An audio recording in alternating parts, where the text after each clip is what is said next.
জীবনে কঠোর পরিশ্রমই এনে দেয় আপনাকে সফলতার চাবিকাঠি। পড়াশোনায় কে কতটা যোগ্য তার থেকেও ইম্পর্টেন্ট বেশি হয় যে কে কতটা ভদ্র, কার কতটা ভদ্রতা আছে।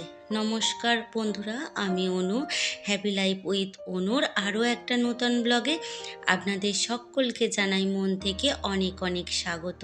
কেমন আছেন আপনারা? নূতন দিনে নূতন সকালে চলে এলাম। সকাল 6:30 থেকে উঠে ঘরের সমস্ত বাসি কাজকর্ম সেরে চলে এসেছি মাঠে। এই যে আজকে আলু খোলা হচ্ছে, আর একটাও জন পাইনি, যেহেতু সব লোকের আলু ভাঙা শুরু হয়ে গেছে। আর এটা একটা ছোট জমির টুকরো, তার জন্য কেউ লাগতে চায়নি। তো আপনাদের দাদা ভাই একাই করছিল, তাই ভাবলাম যে হাতে হাত লাগিয়ে যতটা পারি তাড়াতাড়ি করে কাজটা সেরে নিই। আসলে আমরা মধ্যবিত্তরা এরকমই, যে কঠোর পরিশ্রম করতে কিন্তু আমরা কখনোই পিছপা হই না।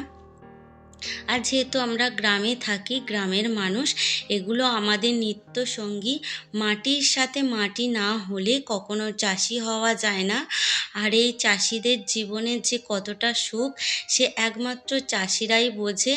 সুখ শুধু এইটুখানি যে আমার জমি আছে, আমি চাষ করেছি, এর বেশি সুখ আর কিছুতে নেই। সারা জীবনই হাহাকার, সারা জীবনই নুন আনতে পান্তা ফুরোয় এই চাষিদের জীবন। তো যাই হোক, আলুগুলো কুড়িয়ে নিচ্ছি। খুব একটা ভালো আলু হয়নি এই জমিটায়। আসলে যখন চাষ দেওয়া হয়েছিল তখন মাটিটা ঠিক মতো হয়নি, আর এই জমিতে একটু আগাছাও বেশি হয়ে গিয়েছিল, যার ফলে এবছর আলুটা খুব একটা ভালো হয়নি। তবে যতটুখানি ঈশ্বর দিয়েছেন, যতটুখানি আমার কপালে মেপে রেখেছেন, ততটুখানি পাবো, তার বেশি আর পাবো না। আর ভালো আলু হয়েও কি হবে বলুন? আলুর তো দামপত্র কিছুই নেই, না হয়েও যা আর হলেও তাই, একই ব্যাপার। কপাল পুড়বে শুধু চাষিদের।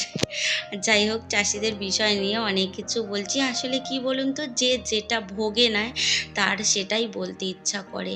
জীবনে এত পরিশ্রম, কেউ যদি একবেলা এক ঝোড়া আলু কুড়িয়ে দেখায় যে হ্যাঁ এটা আমরাও পারি, জানবো যে হ্যাঁ সত্যি তারা।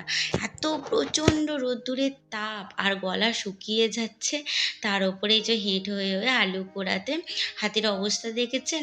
একদম মনে হবে যে হাতগুলো বুঝি ধুলোতে নোংরা হয়ে গেছে। সত্যি তাই, মাটি ঘাঁটলে একটু তো নোংরা হয়। আসলে আপনাদের দাদাভাই কখনোই চায় না যে মাঠে ঘাটে এসে আমি এতটা পরিশ্রম করি।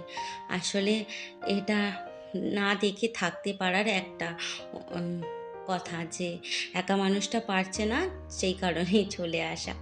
আর তাও যাই হোক, ভিডিওর এই পর্যায়ে এসে বলি, ভিডিওটা যদি কোনো অংশে ভালো লেগে থাকে তাহলে প্লিজ চ্যানেলটা সাবস্ক্রাইব করে আমার পাশে থাকবেন, আর একটা মিষ্টি কমেন্ট করবেন। আমার সকল বন্ধু, সকল ভিউয়ার্সদের জানাই মন থেকে অসংখ্য অসংখ্য ধন্যবাদ আর শতকোটি প্রণাম আমাকে এইভাবে ভালোবাসা দেওয়ার জন্য।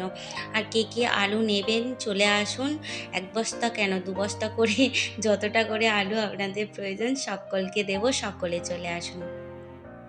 আর এটা হলো দুপুরে কঠোর পরিশ্রম করে আসার ফল হচ্ছে এই যে আজকে মায়ের হাতে কষা কষা ঝাল ঝাল চিকেন আর ভাত।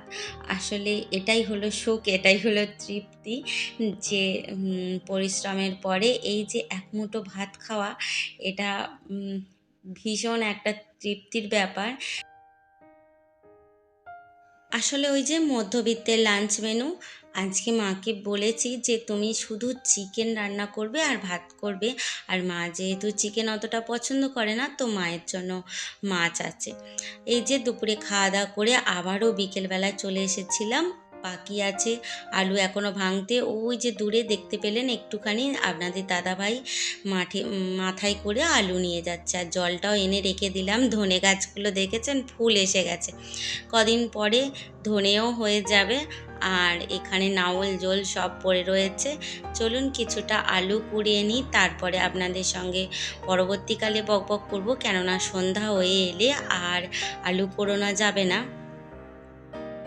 আর এই দেখুন, বেশ অনেকক্ষণ পরে আবার ক্যামেরাটা অন করেছি, সূর্য প্রায় অস্তগত। অনেকটা আলু আজকে আমরা দুজনে ভেঙে ফেলেছি, দেখেছেন এই জমিটা অনেকটা এগিয়ে গেছে। আর কিছুটা আছে, ওটা কাল হবে। আসলে একবারে এতটা করা সম্ভব নয় যদিও। আর ওপাশটাতে পেঁয়াজ আছে, সেটাও আপনাদেরকে একদিন দেখাবো। আর এই যে ঝোড়া ভর্তি করে আলু রাখা আছে, আপনাদের দাদাভাই নিয়ে চলে গেলেই আমি পেছু পেছু বাড়ি চলে যাব। আর এই কঠোর পরিশ্রমই আমাদের জীবনে কিন্তু সুখ এনে দেয়। এই কঠোর পরিশ্রমের ফলেই জীবনে একটু সুখের মুখ দেখেছি। একটু ভালো করে থাকতে গেলে যতটা প্রয়োজন ততটাই নিজের জন্য তৈরি করতে পারছি আস্তে আস্তে। চাষির বউ বলে কি হবে, সকাল রাত কি পূর্ণ করব না? তাই বিকেলবেলায় চলে এসেছিলাম একটুখানি ছোটোখাটো কেনাকাটা করতে। তবে বেশি কিছু কেনাকাটা নয়, পকেটের মধ্যেই মানে ওই যে স্বাস্থ্যকর কেনাকাটা, অল্প কিছু কেনাকাটা করব। তো আজকে হয়তো কি কি কিনলাম সেটা দেখাতে পারবো না। আজকে যেতে বেশ অনেকটা সন্ধ্যা হয়ে যাবে, নয় রাত্রির হয়ে যাবে। আর এই যে ফুলগুলো দেখে আমার ভীষণ ভালো লাগছিল, তবে আমি অবশ্যই নেব। আগের বারেও বলেছিলাম যে নেব, ফুলগুলো নেওয়া হয়নি। তো সবুরে মেওয়া ফলে, দেখা যাক মেওয়া কবে আমার জন্য ফলে। তারপরে এই যে দুজনে কেক খেতে চলে গিয়েছিলাম। আর এই হার্ট শেপটা নাকি আপনাদের দাদাভাইয়ের হৃদয়, যেটা আমাকে সে গিফট করেছে। আসলে যখনই আসি বাজারের দিকে, বাজারটা তো একটু দূরে, একটু মনের মতো করে কিছু কিনি বা একটু খাওয়া দাওয়া করি, তারপরে বাড়ি যাই। আর তারপরে এই যে চলে যাচ্ছি বাড়ির দিকে, অন্ধকার একটা রাস্তা। যদিও আমাদের কাছে মনে হচ্ছে অনেক আলো, আপনাদের কাছে সেটা নাও হতে পারে, আমরা অভ্যস্ত গ্রামে থেকে। আর এইভাবেই জীবনে আস্তে আস্তে করে সুখের মুখ দেখছি কঠোর পরিশ্রমের দ্বারা। আপনারাও পারবেন নিশ্চয়ই। সকল কাজের ক্ষেত্রেই পরিশ্রম আছে। ঈশ্বরের ওপরে বিশ্বাস রাখুন, নিজের কর্মের ওপরে ভরসা রাখুন, তাহলেই জীবনে এগিয়ে যেতে পারবেন। তাহলে আজকের মতো আসি, দেখা হবে আবার। খুব ভালো থাকবেন।